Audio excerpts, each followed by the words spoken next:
All opinions expressed by podcast participants are solely their own opinion and do not reflect the opinion of DigUp or their respective organizations. This podcast is for informational purposes only and should not be relied upon for tax, investment, or legal-related decisions. Podcast participants may hold positions in tokens or assets discussed over the course of this conversation. Now, with that out of the way, let's jump in. All right, Sam, Colin, thanks for coming on our podcast, guys.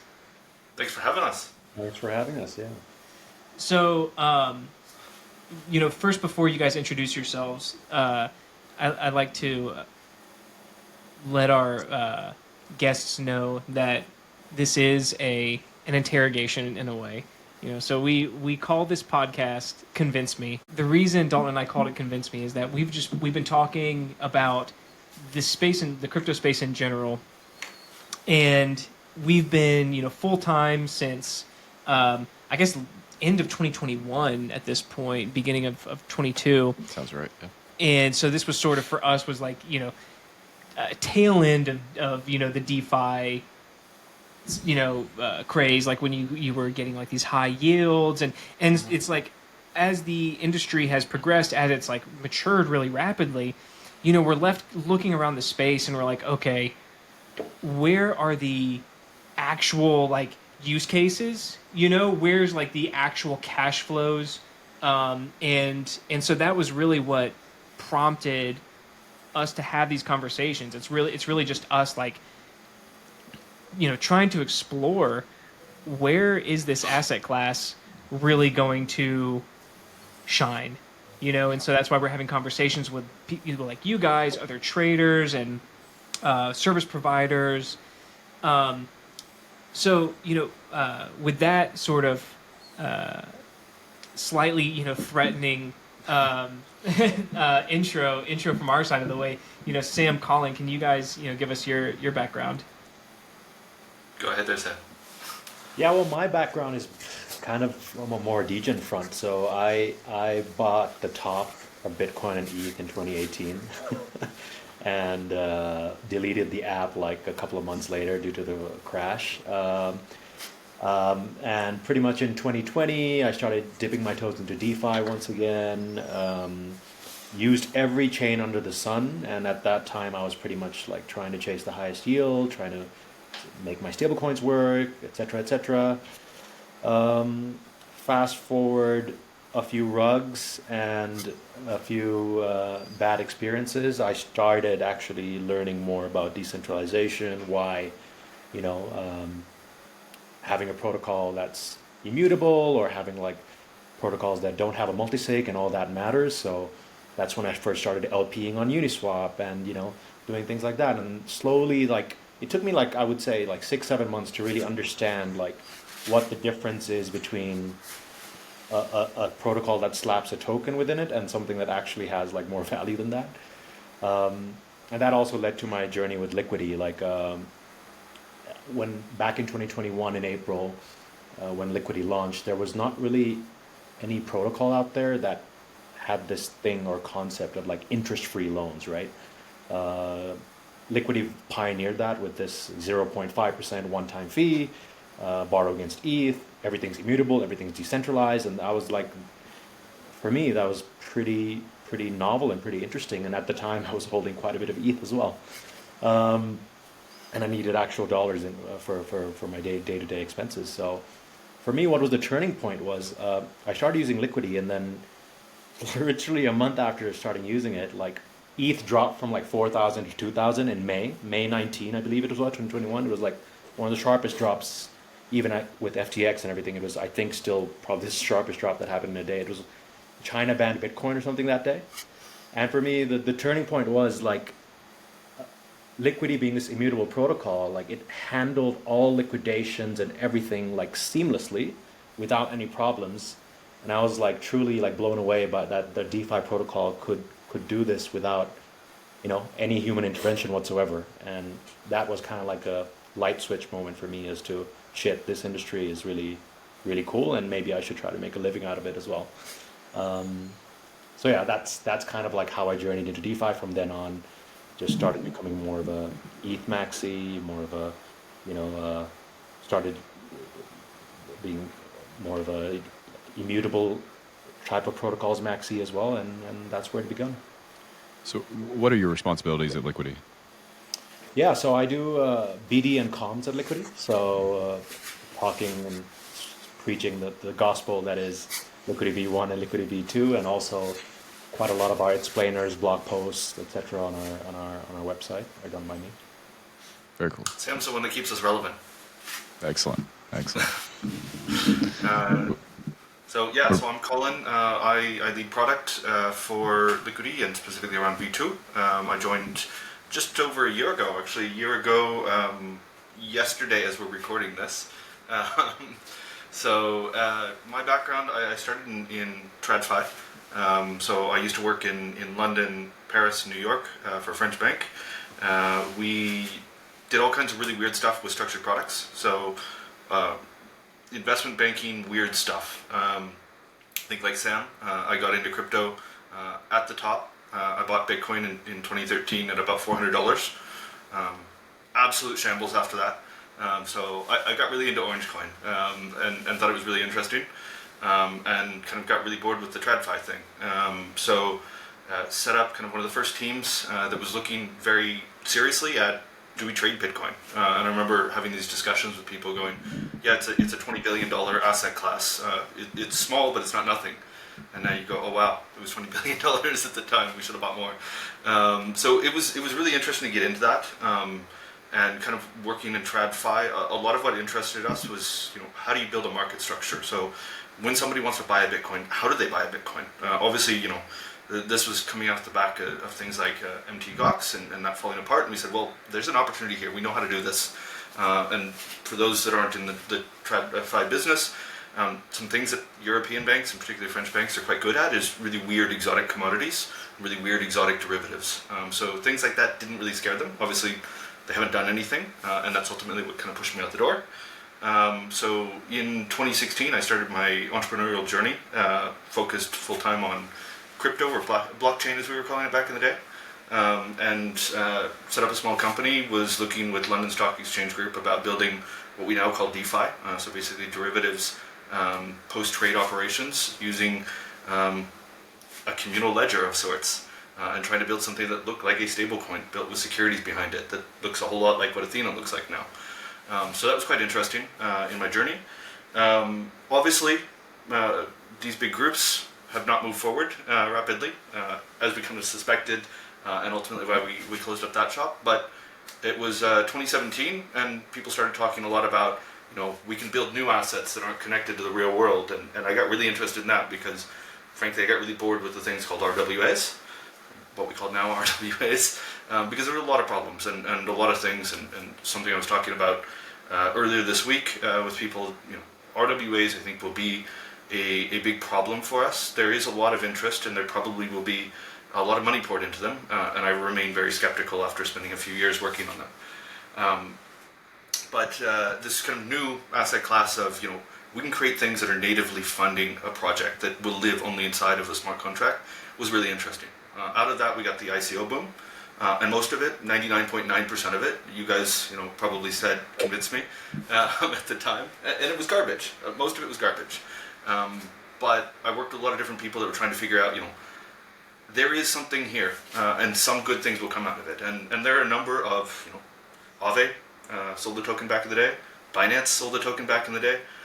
There's a handful of these things that are the big names now. So clearly, there was an opportunity there. So that's what got me really, really interested in everything, and building a career around non-RWA, not real world, not blockchain, but actual crypto and actual DeFi. So I started my journey, I would say, in DeFi in 2016, and much more seriously, I guess, in 2017, 2018, when things like Maker were coming online, things like Uniswap. Pre-Uniswap, we had Ether Delta and all that great stuff, Fork Delta, all the fun stuff in the early days, and really loved it. Met up with these guys because after a venture around with NFTs, which I also really enjoy, doing some development, I said, now's the time to get back into DeFi, and felt very value aligned with the way that the Liquity team was looking at bringing a V2 to market. Very cool. I definitely want to return to Colin, your thoughts on RWAs and kind of like the current, state of the space. But I guess first, would you guys kind of mind? A lot of our listeners are more like traditional finance Cool. folks. So would you kind of mind giving a little bit of background on Liquity? We can go into V1 and V2 if you like, but I guess kind of more like broadly and philosophically, like what is Liquity trying to accomplish? Take it, Colin. Okay, so I would say at our core, heart, what does Liquity do? What is the point of us existing? Is we are trying to offer users the ability to create a stablecoin that is not managed by humans, but is managed by an immutable protocol. This should be of extremely high quality and decentralized in nature. Why are those important? So there are lots of stablecoins that have come around, and something I'd like to say is there isn't going to be one stablecoin or even 2 or 3 stablecoins. There are different stablecoins, different products that are equivalent to $1 in value or based on $1 in value that serve different purposes inside of the TradFi markets. Within stablecoins, there will be lots of different niches that exist that are trying to achieve different things. Now, some will aim more towards things like payments, and this is where, if you look in Asian markets, Tether stands out, particularly within the Tron space. USDC does an excellent job of this. And then there are things that are trying to achieve more collateral type status. And what do I mean by collateral status? Obviously, if you're familiar with TradFi, high quality liquid assets, HQLA, is a very important topic. And what that means is things that are very stable and will be very stable in the future. And something that Liquity has done a very good job at is creating things that even very sophisticated investors look at and they go, we will use you above and beyond DAI or USDS in the future because we know that it won't change. And we really like that property because we can build a risk model, we can get comfortable with your contracts, we can put our security auditors, and we know that you guys won't have a token holder that says, I don't like this, I want to change that. That's extremely important to a segment of people. Some of them are very big investors, some of them are very ideological, and some of them come from a third set where they're really trying to understand where decentralization fits in. And that's not why they initially get attracted, they're more into yields, and they gradually learn the importance of that. And I think that the D in DeFi is really, really important, and that's really where Liquity is trying to build a name for itself. Yeah, when I think about Liquity, to me, it really is one of the protocols that actually does put decentralization first, and then I think, frankly, we're at a time in this market where most people seem to not really care about that anymore, but, I do. And I think it's useful and I think it's good. We'll see what the traditional finance crew thinks over time, right? I think we'll just have to see how that shakes out. I guess while we're on the topic, you mentioned folks like the MakerDAO crew and these guys. Not that I'm asking you to like disparage like a potential competitor or anything like that, but I would be curious to kind of like get your thoughts on the direction that other protocols are moving in with sort of giving up decentralization, since it's not really like in vogue, whether that's giving up decentralization from the perspective of like the underlying collateral, that there's sort of as like a potential, I don't know, regulatory bottleneck, right? Like a regulator or a sovereign could say, hey, we are, like we're seizing that thing because it's custodied over here or whatever, or governance. Yeah, but I'll let you. What do you think about that? Yeah, so I mean, I won't be the guy that says that Maker's bad because I don't believe that. I think Maker is a trailblazer, and I used it in the very first days. I think I was one of their first users on what became V2. It was later called Single Collateral DAI. I think it's an amazing protocol, and I think that the team should be commended for everything they've done in moving the space forward and really being one of the first to develop DeFi. Now, that said, I think you asked a very pertinent question there about the change in directions and what it's become, and I'm talking pre the latest discussion with Sky and the rebranding, because I think there's some interesting ideas in the way that they do that, but kind of taking a step back. A move to multi-collateral DAI did solve a lot of problems. It opened up new assets that could come in, and there was clearly demand. In all of that, one of the big things that became very clear is price stability of DAI. Because of that price stability issue, particular, what would happen is when the price of Ether and other cryptos would drop together, because they're very highly correlated, whether it was in the first day, I was actually reading a blog post of the guys the other day, it was Ether and BAT, Basic Attention Token, was the other asset, and is the first non-Ether collateral and multi-collateral DAI. They would drop together. So it didn't offer really diversification. And that's something you like to see in finance when you have collateral, that there is some diversification of your portfolio. So it didn't achieve that, but it did demonstrate that concept. When they realized that when these things would drop, people would go back and they would purchase DAI using a stablecoin or dollars at a centralized exchange, the price of that would go up. So it became a really interesting trading instrument, but not a great stablecoin from the stability point of things. That could come to develop when we get more liquidity, but there are some kind of inherent things inside of a CDP, which, by the way, Liquity V1, the existing protocol behind LUSD, as well as V2 are based on. So it's something that's inherent into this design. Functionally, what that means is you put collateral in and you create a debt token on the top of that. Obviously, if you need to pay back debt during market stress, that means you pay more money. But this is something that exists out in other asset classes in TradFi. Now, the way that they solved this issue was by introducing USDC as a backing. Obviously, USDC is a kind of RWA. It's backed by dollars instead of a bank account, managed by Circle, Coinbase, and some others. It works very well. It's a very big asset. It does introduce that idea of centralization inside of it. So it solved one issue and created new ones. After that, progressively over the years, they introduced a number of other more standard RWAs, not stablecoin like Tether or USDC. And I think this really put them down the path where a lot of people have started to say, what purpose does this serve, this asset? It's not as stable as USDC or USDT. It has a lot of the risks that are behind USDC, USDT, and the other RWAs. So we still have those risks. As a product, it's maybe not as functional as the underlyings themselves. And we have some new things on top with governance that could create an issue. So I see how DAI still exists and creates a very good avenue for people that want to borrow against their Ether or other volatile assets that are covered inside of it, including some LP positions in Uniswap, which is very interesting. And I think I can do nothing but applaud them for that. I think their realization was that by entering these new risks through governance, it was kind of hard to predict. For a lot of users of DAI in the past, the product became less relevant. And I think that that's their realization. And with their new announcements, it seems like they're trying to separate those activities. Got it. That was a lot. So if I could summarize it, it sounds like you're saying they're basically just serving kind of like a different need, and that's kind of like fine at the end of the day, and they give up some things and gain some things by. Well, I feel like once you get to a place where DAI is backed by treasuries and USDC, why wouldn't you just take the USDC, which is backed by dollars and treasuries? Yeah, right. And it's more liquid. Right. Yeah. Right. Yeah. Well, would you guys mind taking us through V2? You've already mentioned like a few of the mechanics already, but yeah, if you just kind of take us through V2.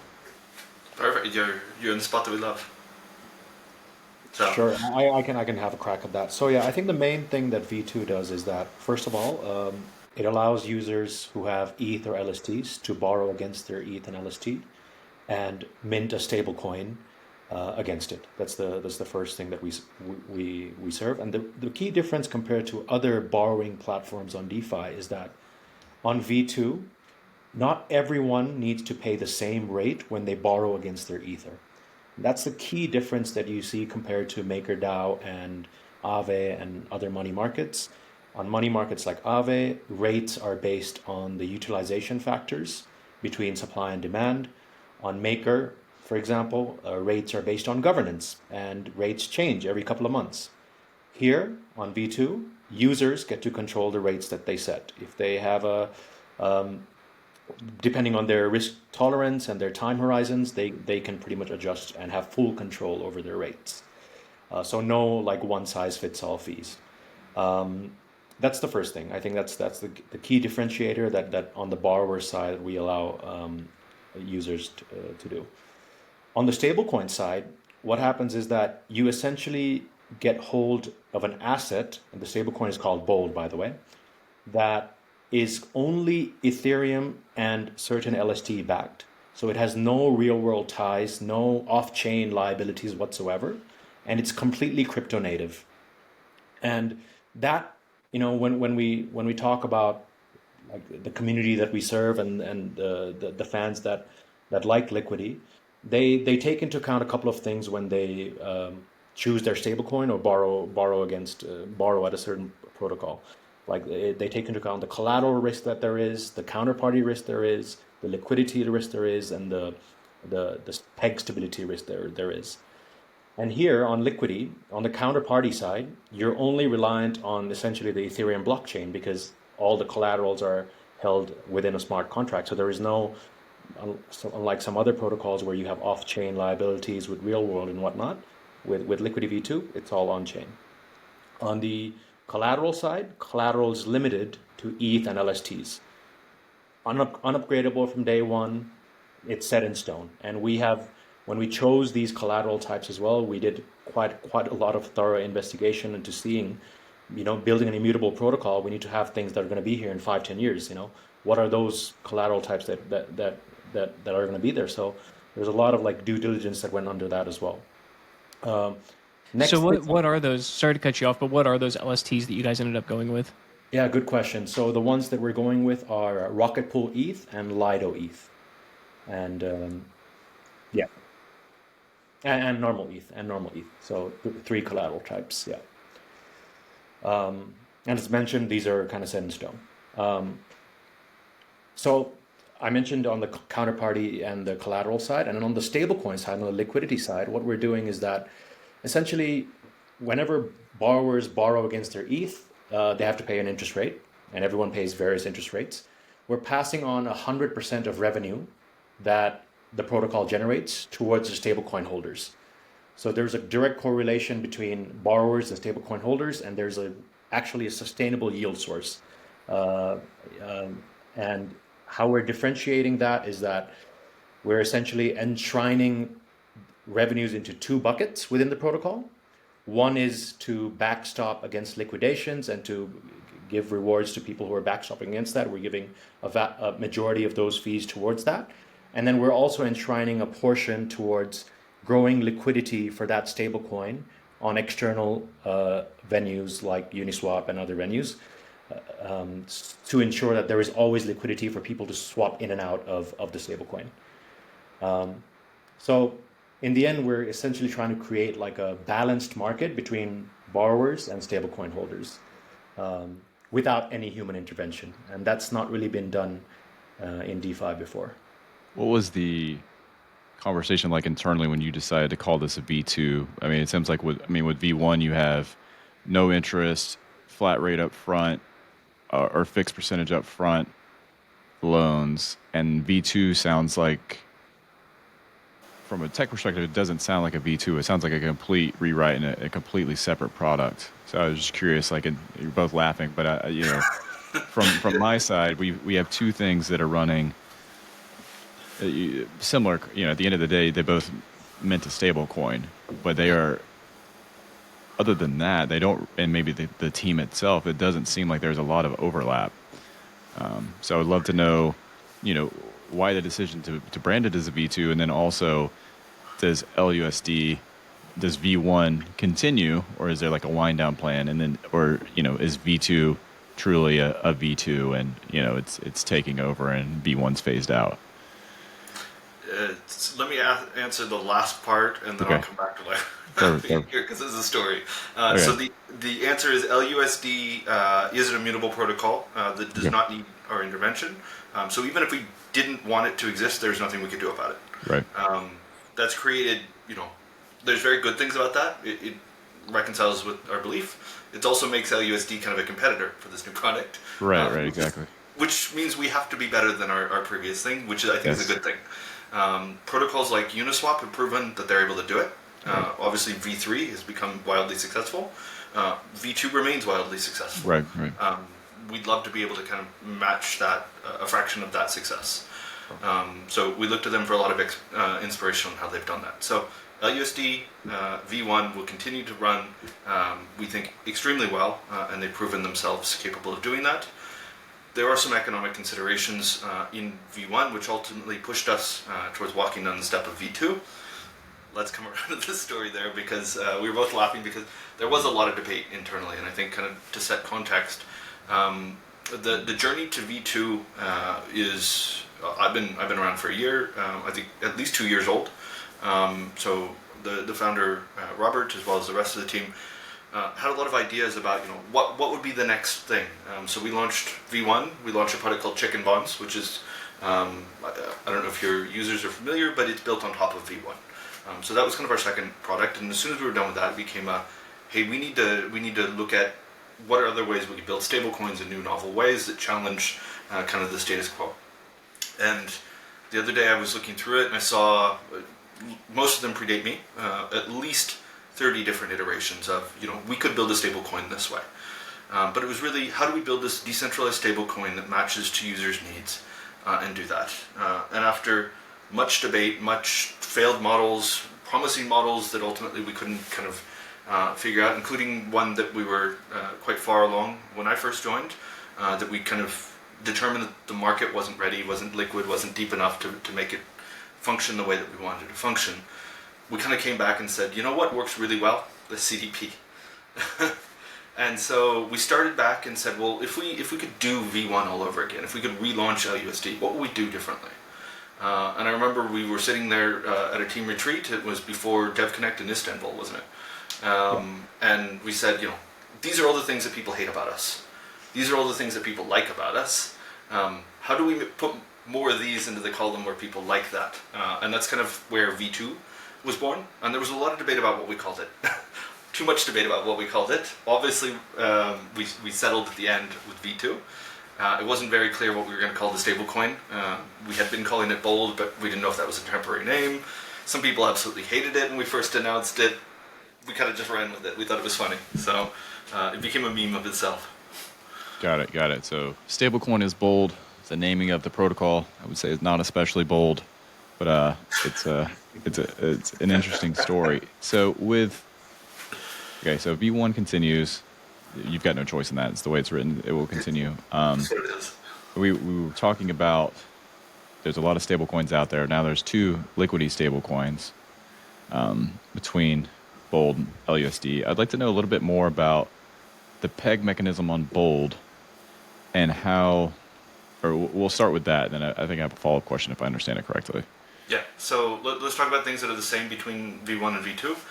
We have a redemption mechanism. What this redemption mechanism looks like, so some people like to equate it to liquidation. It's not quite a liquidation. But what happens is we essentially manage a list on-chain of, in the case of V1, let's talk about that first, the least collateralized trove, meaning we create a ratio and we say the one that has the most borrowing versus the least collateral. If the stablecoin LUSD is trading below peg, we go and we find that least collateralized trove and we swap out the underlying collateral and repay the debt with that LUSD. There's some fees and things inside of this. In V2, we have that same mechanic. And what this does is it serves to create a floor price, essentially, at which arbitrage becomes profitable.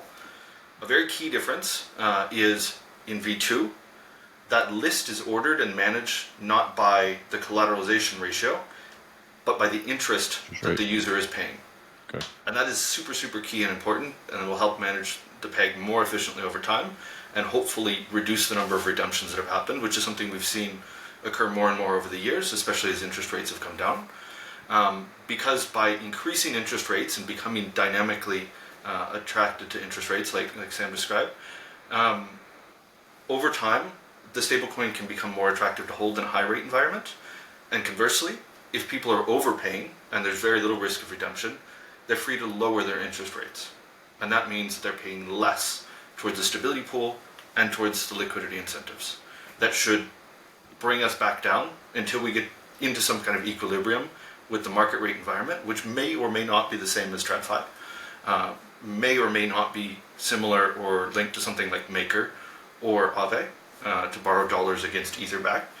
It could create a new kind of benchmark rate. And this is something that we're really excited about because it pushes forward the ability to have more TradFi type products like interest rate swaps. Okay. So where does that swap actually happen? So you've got, let's say, Bold trading below peg, and you want to, I guess the concept would be you buy this cheap Bold and swap it for $1 worth of ETH. Yeah. Okay. So the question would be like, where does the swap happen? And then what is the price oracle for $1 worth of ETH?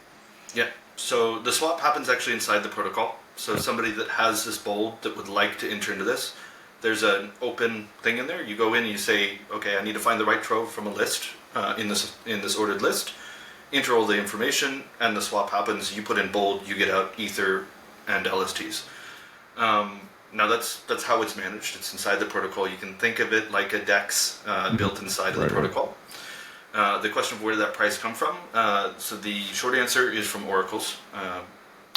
We would love to have something completely autonomous, but oracles are a fact of life.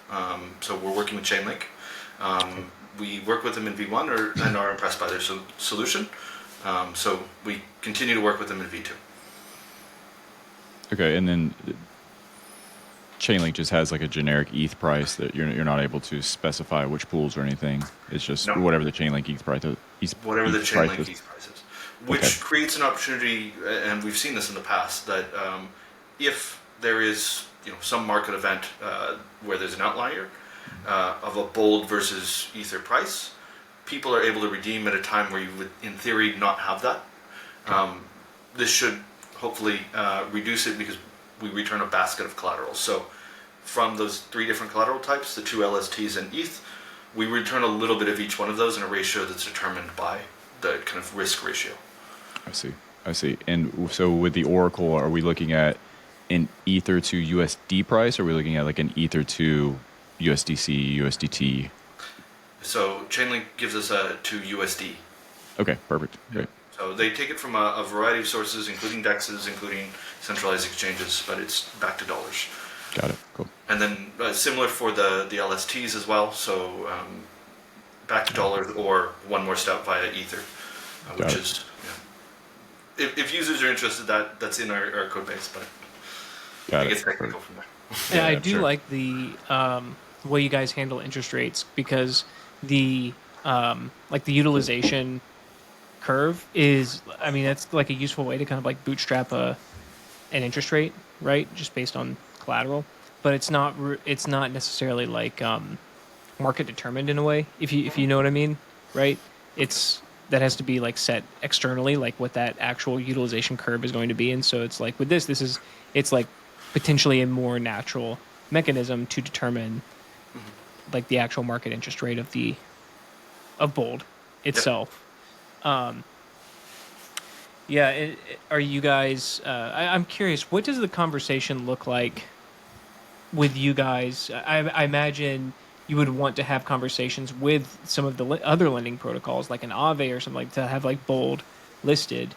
What do those conversations look like for you guys, and how do you think about that? Yeah, so I mean, kind of give you a high level. So Aave has a very well documented process of kind of things you need to have. One of them is the asset that you want. So in our case, Bold needs to be covered by Chainlink itself. That's one of their requirements. So obviously, we can't have a price oracle before we're launched. So that's something we've been speaking with a number of oracles, including Chainlink. That is valuable information that's available to lending protocols like Aave, like Morpho, like Euler, which has been in the news. These are important bits that they need. So that's something that we're, as a team, discussing with them about what kind of criteria they need, how we get there, and then hopefully we'll be able to meet that level. Then, depending on the protocol, so Euler is different from Morpho and Aave. Other protocols with borrowing and lending are different from that. But there's generally a kind of a risk assessment period. I mentioned Euler is different because there's this permissionless, but Morpho and Aave will look at that and they'll say, hey, these are the factors that we would consider. They would propose that up through their governance process, and then that would be accepted through there. Obviously, in these governance process, there'll be questions kind of back and forth between us, the team that kind of put this forward, what types of things they need to better understand, and those risk teams will kind of present their evaluation. There may be some kind of open discussion forums where voters in something like Aave or Morpho would want to discuss with us to better understand different aspects of the system. We have a stablecoin, so obviously it's a little bit different than, let's say, a volatile token wanted to be listed. So I can't come up with a great neutral example right now, but let's say wrapped Solana. I don't know if such a thing exists, but let's say wrapped Solana on mainnet. If such a thing existed, that might have other considerations because of external things we can't necessarily see. We're a token that's trying to keep close to $1, so when people become confident that there is liquidity and that it's close to that price, it becomes an easier conversation than wrapped Solana would be. And I probably should have asked this question before the one I just asked, but how do you guys think about, like, okay, in order for Bold to become more, utilized, it needs to be like a component of stuff downstream. So whether that's, like we just talked about, Aave, or some other product, whatever that might be. You had mentioned your focus on collateral, having a collateralization, having something that's and interest rate swaps and stuff like yeah. this. But like but ideally those other products involving, well, ideally or not, probably involving other teams, right? Other protocols. Yep. How do you guys think about like road mapping out internally? Here's the people we want to target. Here's and here's why we think that's the case. We have Sam. He's the best man to answer this. Yeah, so I think for us, we think of what's the biggest like liquidity sink for Bold, where it can get absorbed the most is when I think about integrations, that's what I first think of. So, with the way that the protocol works with V2, we have a certain amount. I guess this is coming out next week. So 75% of the protocol fees is already going towards something within the protocol called the stability pool, right? So there's a fixed amount of fees that's going in there, but the circulating supply, the total circulating supply of Bold, it does not have to be sitting in the stability pool. It can be anywhere else. So for us, the best thing that we can do is to try to get as many sinks, like long-term sinks as possible for Bold, to be absorbed in different venues. What we've seen from the market is that there's a lot of demand, if we look at historical data of LUSD as well, of the stablecoin to be used as a borrowable asset on the likes of Aave, on the likes of Euler, where people can deposit various different assets that are not supported by us. So an example I'll give is an LRT like EtherFi or whatever on Morpho, and using EtherFi's ETH or some other LRT's ETH to borrow Bold. To do various things at different LTVs and whatnot. And we've clearly seen, like on the data that we have from LUSD, that this borrowable, where users deposit lend their stablecoin on these money markets, is actually quite sticky TVL, and it's been there. It stays there for 6-9 months at a time, and you don't really see much of a deviation towards.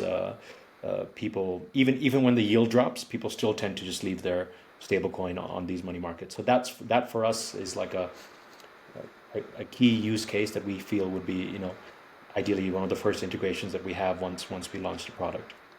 Another thing that we see now with these points programs and everything is also like places where you can have Bold go into like pre-deposit programs if need be, or on various layer 2s. It also ties into kind of the forks conversation that we're having as well, actually, and probably would be a good follow-up here.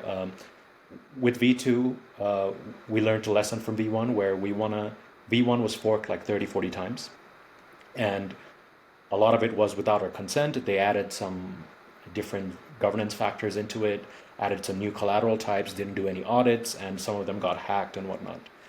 We want to have a better control over Liquity V2 when we have forks, and with that we have like a friendly fork program that we're launching with, and with that as of this moment, we have over 10 teams which have signed letters of intent to deploy Liquity V2 on various different layer 2s and EVMs.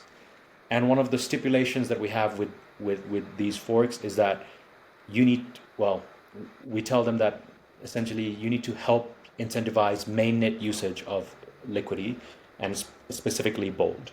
So one of the ideas we also have is, having, this would be a great liquidity sink for Bold being bridged onto these various different chains where you could have their version of Bold and our version of Bold on various different LP pairs, which is like a symbiotic relationship between us and the fork, and also helps the use case for the stablecoin as well. So essentially, short answer is that liquidity sinks is what we're looking for. Why would, in your opinion, if you were wanting to borrow a stablecoin against an asset that is not ETH or staked ETH, like if you're not the original minter of Bold, why would you want to borrow Bold on another lending market as opposed to a separate stablecoin? There's definitely so there's a few. There's the endogenous reason, the exogenous reason. So obviously, new lending markets are trying to incentivize. Particularly, we see a lot of that in L2s or bridge across into Alt L1s. So if there is an incentive to deposit something or borrow something and receive points or tokens or whatever, that becomes a reason to do it. Now, that in isolation is probably not sufficient. It's a customer acquisition cost that somebody else is bearing. But why would, absent that, why do we see this happening inside of LUSD on Aave, where that's not a factor? Generally, people that want these stable coins and trust Aave. So they have LUSD, they like LUSD for its properties, they like Aave, use it as a collateral asset to borrow something else. Right. Now, because they're placing it there as a collateral asset, it itself becomes reasonable in cost to borrow it versus borrowing it with us. So there is, because of the diversification of your collateral set in a lending market like an Aave or a Morpho, using the stablecoin, it may be more capital efficient for somebody than to say, well, I now need to swap this into USDC or whatever else. I got you. Yep, that makes sense. I do want to drill in on the comment, Sam, that you had on the V2. My first question there is, how do you, and I mean, I assume the Uniswap team had to like deal with this as well. It's like, how do you reconcile the sort of like permissioned licensing of the protocol with the decentralized ethos of Liquity itself? You want to take that one, Sam? The first group I had seen do the friendly fork concept, I'm sure it existed before, it's probably like Balancer when I think Beethoven came out, and I can't remember how that was structured either on the governance side. I guess it was similar to like Uniswap V3. They probably have like a business source license, and then you pay some sort of fee in for getting in there. So Balancer supported Beethoven? Yeah. So it was like a friendly fork of like Balancer Co was public, and then there might have been another one, but yeah, they were very much supportive of that relationship. And I don't remember what Beethoven provided in exchange for like that support, or if it was just the good guys or something. But yeah, good question if you want to take it. I'm sure they're good guys, so that's why they supported it. Right. But I mean, as Sam mentioned, a lot of teams have forked V1, and I think when we first came to market with V1, we were an unknown team, and there was not a precedent. There were not options really on the table to do anything but launch with an open source license. But I think what became very aware to us, and I think a lot of people look at that and they say, yes, there's some incongruence here, and completely understand. I'm a big fan of open source. I think it has advanced us a lot, and part of our code base, the governance parts included, will be completely free open source under an MIT Classic license. So it's not everything, but kind of the core parts of the borrowing protocol, the stablecoin, are under this BSL. So kind of to take a step back here, when protocols launch and they use Liquity V1, and they go out and they try to get things, not only do they compete with us, which we're competing in an open market, we are very sure of ourselves that we're able to compete, We proved we were able to do it. But what you did see a lot of was a lot of people, their main innovation was we can produce more tokens, a higher APY. Now, that can exist in a free and fair market. I have no problem with that. But if that's your only kind of innovation, and that's what you're selling to consumers, and we're losing users for that, it does reduce the incentive to spend time and invest as a team to say we can grow and we can build something new. So I think that was something we saw a lot with DeFi, where there was very little innovation and just kind of increasing token emissions and losing users to that. It is what it is, and I'm not saying that it's horrible and it should be stopped, but that is something I think to put on the table. The second thing is when people fork, and as Sam alluded to, there were a number of exploits. We're very security focused. We have an immutable protocol. There's not a lot we can do. Very few things we can do after we launch. But whenever something does happen inside of our protocol, inside of a fork of us, the first thing when an exploit happens is we try to figure out what it is and if it will impact our users. So when low effort forks were launched, didn't really take the time to look into it, got exploited, that consumed a lot of our developer resource hours. So that imposed quite a high tax on us. Now, again, we're all for permissionless open source, and we're all for users making their own choice in an open and free market. But with this context, we kind of looked and said, what are the options that are on the table? Obviously, Uniswap has motivated BSL in part of SushiSwap. Now, I won't get into thoughts on SushiSwap, but that was part of their equation. And for very similar reasons for us, we looked at it and said, hey, there is an opportunity here. And one of the fantastic opportunities that's come out of it is specifically around these forks that we've worked with, engaged, and gotten into a deeper relationship, where they can ask us, why did you make this choice? And we can explain that. And there is kind of this ongoing dialogue, which we think is very positive for them and ultimately positive for their users. They also have kind of this assurance that they can launch and there won't be a million other competitors instantly that come into, let's say, an L2 to try to compete with them. So that gives them a bit more confidence to go out and build a roadmap and develop a product that should answer the needs of that specific L2 in the case of this example. The last thing is, and I think this is an important point, is we have a community of Liquity LQTY holders and existing users that have been around for the last 3 years and have been with us through highs and lows. And this is really an opportunity to use this IP that's been created through the product and through the learnings of people using the product and really say, hey, we don't have to create a new token and dump that all over everybody or do a token conversion. It's an opportunity where that IP can kind of create value and that value can be shared back. We think this is incredibly valuable and there's not a lot of people doing that. So we're very proud of the way that we've been able to structure that. And we'd like to hopefully encourage more teams to do similar things. Obviously with the BSL there is an end and it becomes full open source, GPL, if people are interested, after 3 years. Yep. So after that point, if anybody wants to fork it and do whatever they want, they're free and welcome to do that. So it's not indefinite, but that is kind of part of the balance and what we put in there. So what is the stick here if you were to fork it before that 3 years, like the naughty boys? What do you guys, do y'all have plans for that, or just kind of a wait and see, or?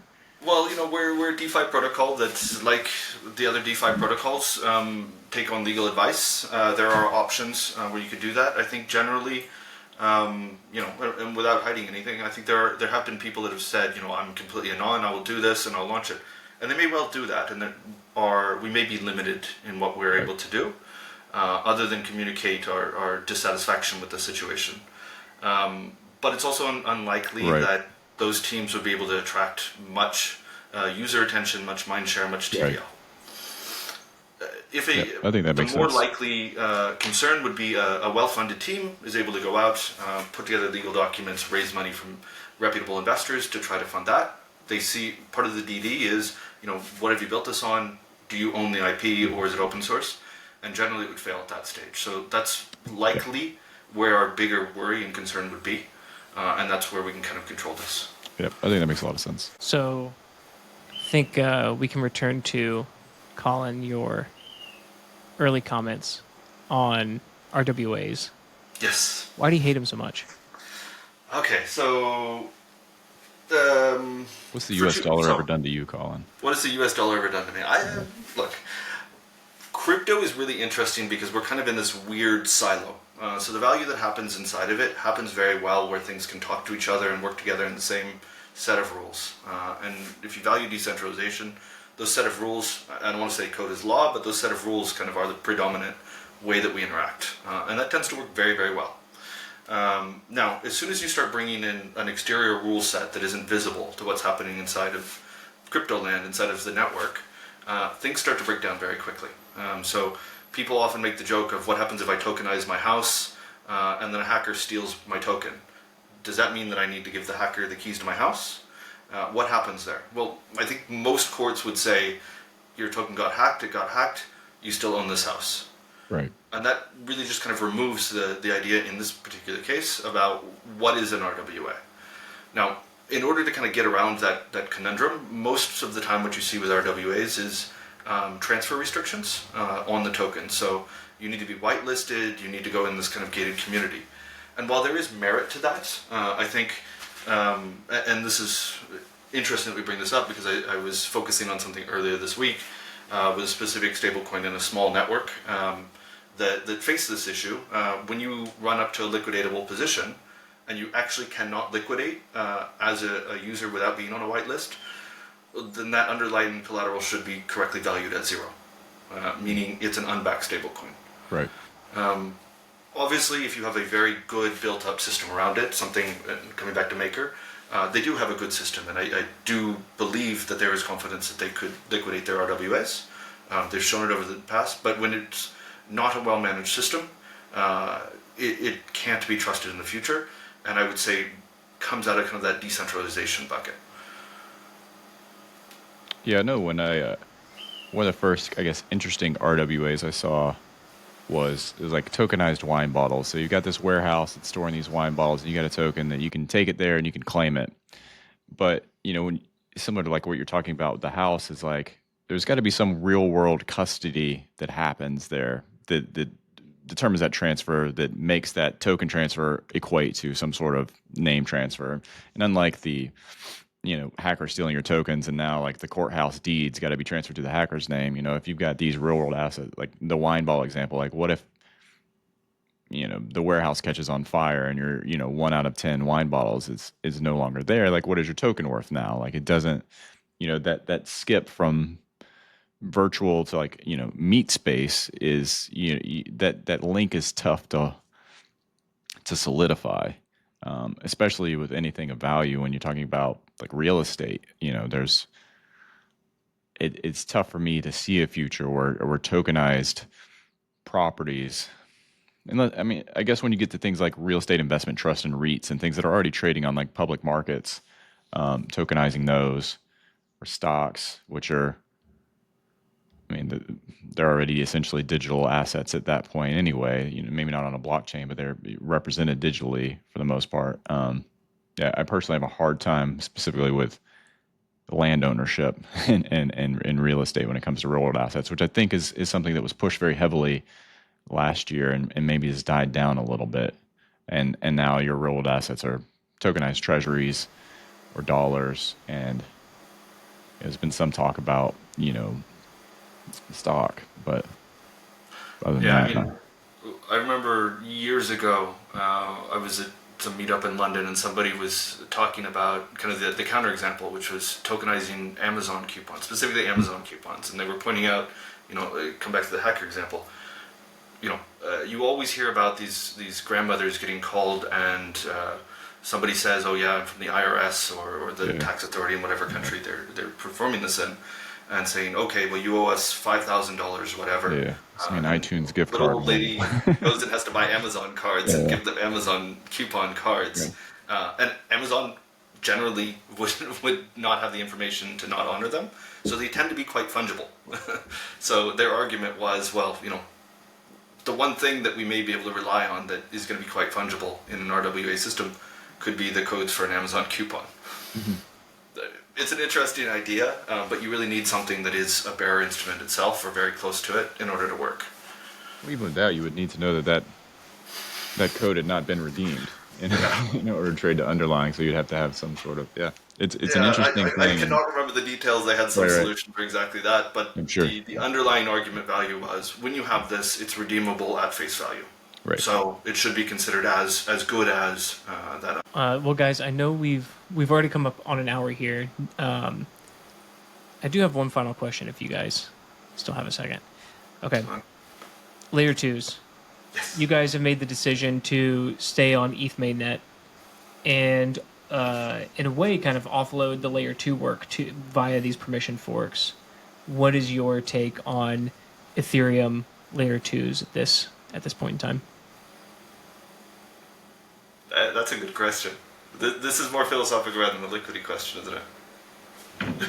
You can take it whatever direction you want, philosophical or No, my personal opinion is that there's no single winner. Like it's ever changing. We thought a year ago that optimistic roll-ups would be irrelevant by now, and yet Arbitrum has the biggest TVL instead of any of these ZK EVMs that are out there. There's a new L2 popping up every day on L2 Beat, and I feel like it's just at this point they're just creating change for the sake of creating one to add to the FDV of a particular entity rather than actually having any applications on there. Yeah, I think, you know, they're important for scaling Ethereum at the end of the day, but it's hard to justify um, as a CDP having a liquidity version that is run by us on every single chain. And there's a reason why MakerDAO and others have not done it as well. If you're a CDP, it's the risk assumptions that you take is quite different from like a money market like Aave or others. So we think that this friendly fork program, I think, is actually the best of both worlds.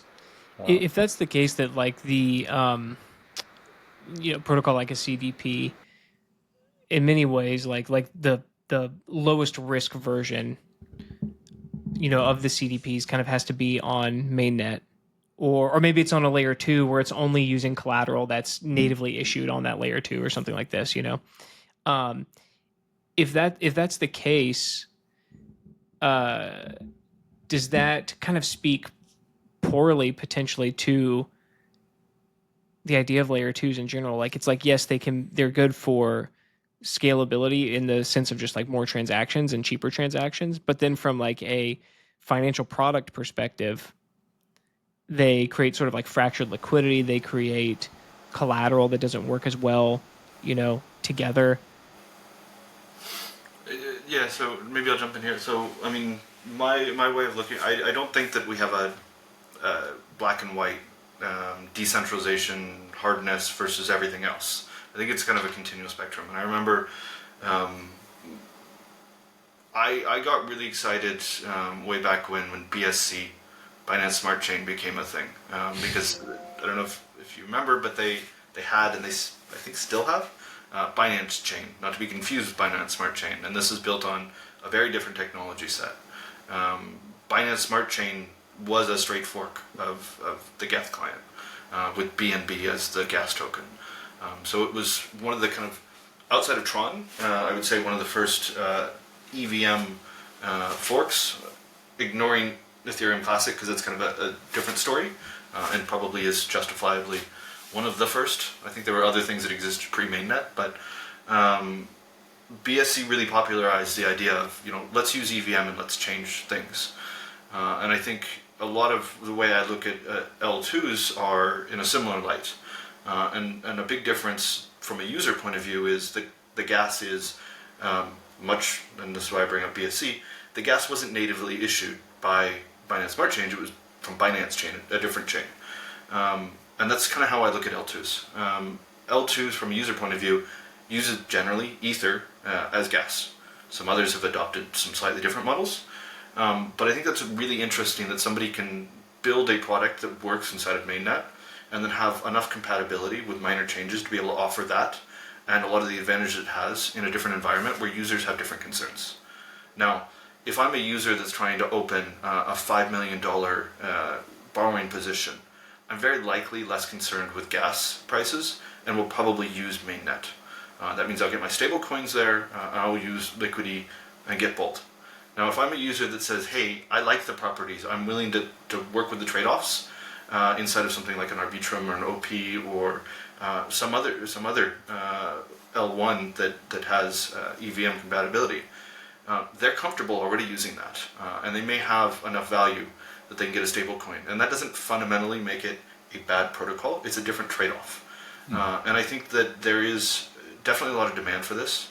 And it's something that's been very hard to express in the past, where these protocols would like to have these dollar stabilized units that deal with those trade-offs. And as we've seen, spanning from USDC, USDT with lots of centralization on one side, and I would put USD and hopefully Bold on the other side of that decentralization, everything can exist. And I think that based off of where these protocols live, USDC and USDT are very good at holding close to $1 most of the time.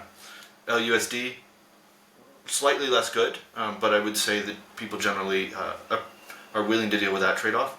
I think we'll see these things fit into a spectrum of decentralization that make different trade-offs. So I'm very bullish on L2 usage by Liquity forks. Personally, I'm a big user of L2s, and I think that the UX will improve when we're able to have cross L2 transfers. I think when we see what the market looks at, where they're talking about Solana, which has different trade-offs and is much lower cost, but generally I think most people would acknowledge that has less decentralization than mainnet or even many of the L2s. It's something that people are very clearly interested in different aspects for different reasons and for different use cases. Yeah, I like that analogy of USDC, USDT moving down the line to then looking at a product like LUSD and using that as an analogy for ETH mainnet versus L2s. It's that makes a lot of sense. Well, guys, I appreciate you taking so much time, to walk through this with us. I don't know if you have any parting words before we jump off here. It's been fun. I do have one question. The name of the podcast is Convince Me. Have we convinced you? Yeah, well, okay. So, like I said, at the beginning, it's like, for us, this is like a pseudo interrogation of the industry, and I personally am. I want to see the decentralization work. It's like I'm a buyer of the idea. Have you convinced me that your the logic behind the protocol makes sense? Yeah, I mean, I think this makes sense, and the interest rate mechanism, I like this. I think this is like a clever way to handle issuing a stable coin. I think that one of the I feel like it still is an open question around a lot of the DeFi protocols is like just the use of oracles, and like if that creates any potential issues. But I mean, so far they've been fine. For the most part, with like some weird little exceptions here and there. I don't know if you remember when Luna blew up, there was some weirdness with the Luna oracles. That was a fun one. But yeah, I mean, your mechanism, the V2 mechanism makes sense. Even the V1 mechanism makes sense. Like I can see why people, it's like, okay, I'm holding ETH. I want a stable coin. I want to maintain this decentralization as much as possible. This makes sense to me. I do think generally the industry really still is in a spot right now, where it's like, I was saying this to somebody else. It feels kind of like we are at when the .com boom blew up in 2000, 2001, around there, right? It took 15 years for the NASDAQ to reach its prior all-time highs. And so there was like this period, not that I'm saying it's going to take us 15 years, you know what I mean? But there's this period where it's like they had to buckle down and find where the use cases are, where the real cash flows are from the technology. And I think we're in the the same spot in the industry. So yeah, does that? How do you feel? How do you feel about my answer? I think we got 3 out of 4 from you. So Yeah, Okay. I think. nearly convinced. Yeah, I would say I agree with pretty much everything Phil says. I think that you obviously convincing argument around the fact that there are teams out there building interesting things and are focused on what users want, which to me is extremely important. I view this as, we've got this array of experiments, and some of them are going to work, some of them aren't going to work. I'm not convinced that V2 is the perfect name for what you've done, but That's a fair point. I would love to see a V3 that detaches itself from a pricing oracle. I don't know how you do it. That's you guys' job to figure out. But I think that, when you look at something that, you're building these immutable protocols with the hope that it runs forever.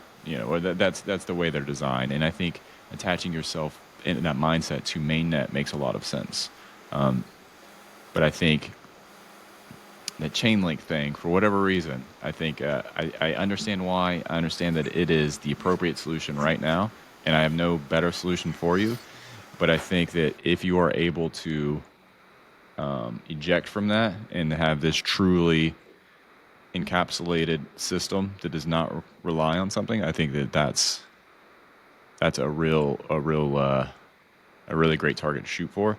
But I think right now what you've got with V2 and even V1 are both very elegant systems that do solve obviously a problem that users have. But I mean, I think to Dalton, to kind of take the other side of what Yeah. you just said, like if you guys at the Liquity team or anybody figured out, really elegant Oracle less solutions, that would be like we would all be like, oh, amazing, Right. And I know there's like some people who have some kind of like Oracle, no Oracle solutions that this is a thing, but we would be like, oh wow, this is great. But do other people care Right, outside right, of crypto? right. Yeah, I agree. And Obviously, what- even in crypto, like this is a very well accepted. yeah, at this point, You man, know. like how many people like really are, like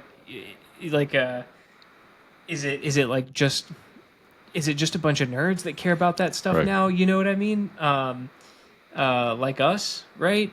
So Yeah, so I wouldn't say that the chain link thing is a knock. Just I would love to see it as an evolution or a thing for you guys to shoot for. I mean, there's people trying to figure out oracles all the time, but it's an interesting one to solve when you come to a stable coin, especially when you have that kind of arbitrage mechanic for maintaining peg.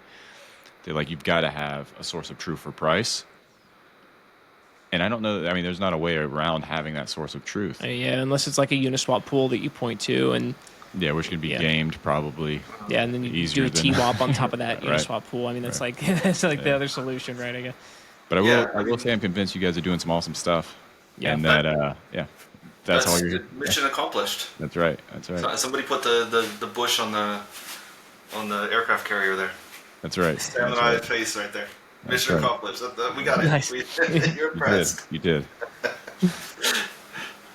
Really appreciate you guys' time, and Appreciate yours. Thanks for having love us to do on. it again. Yep. Thank you. Thank you, guys.